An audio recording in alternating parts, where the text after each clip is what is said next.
After going through this video, you will be able to install Apache in Mac OS. Installing Apache in a Mac operating system is simple and easy. In Mac OS, Apache is pre-installed and set to auto-load on restart. But when we install updates, all of the Apache configuration gets reset. So, to tackle this problem, we'll be installing Apache HTTPD at the user level and it won't be affected by system updates. First, you need to open the terminal. Now, enter the command as shown to install the Hebrew. You can find the command below this video. Also, I would recommend you to copy all the commands as such from below the video instead of typing them on your own. Now, this may ask you for login password to proceed. Enter your login password and press enter. Now, depending on your internet's bandwidth, the installation might take some time. There you go. You have successfully installed Apache on your system. Next, you need to stop and unload the pre-installed Apache from your system. To do that, enter sudo apache ctl stop.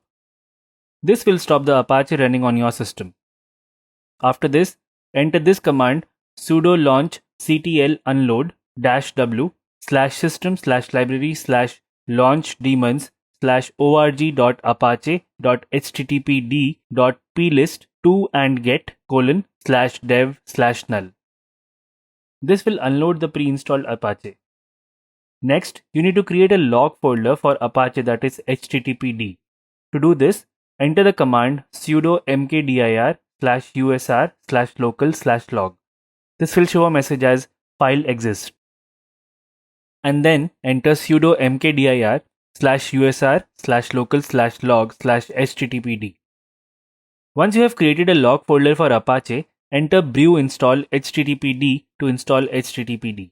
Again, depending on your internet's bandwidth, it might take some time to download and install httpd.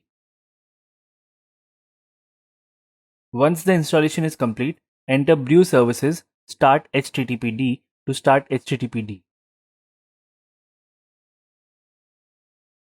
Now, to check if we have been successfully able to install httpd, we will enter http localhost 8080 in the URL of the browser. If everything is installed perfectly, you will be able to see the message "it works" like this. Next, all you need to do is configure Apache on your system, and for that enter sudo nano /usr/local/etc/httpd/httpd.conf. Once the command is executed, change listen 8080 to listen 80. Next, uncomment the line load module rewrite module library httpd modules mod rewrite.so by removing the hash which is present at the start of the line. Lastly, you need to set the root directory for which you can copy and paste the commands given below the video. Well, that was all about installing Apache on a Mac OS. In the next video, you will see how to install localhost on your system.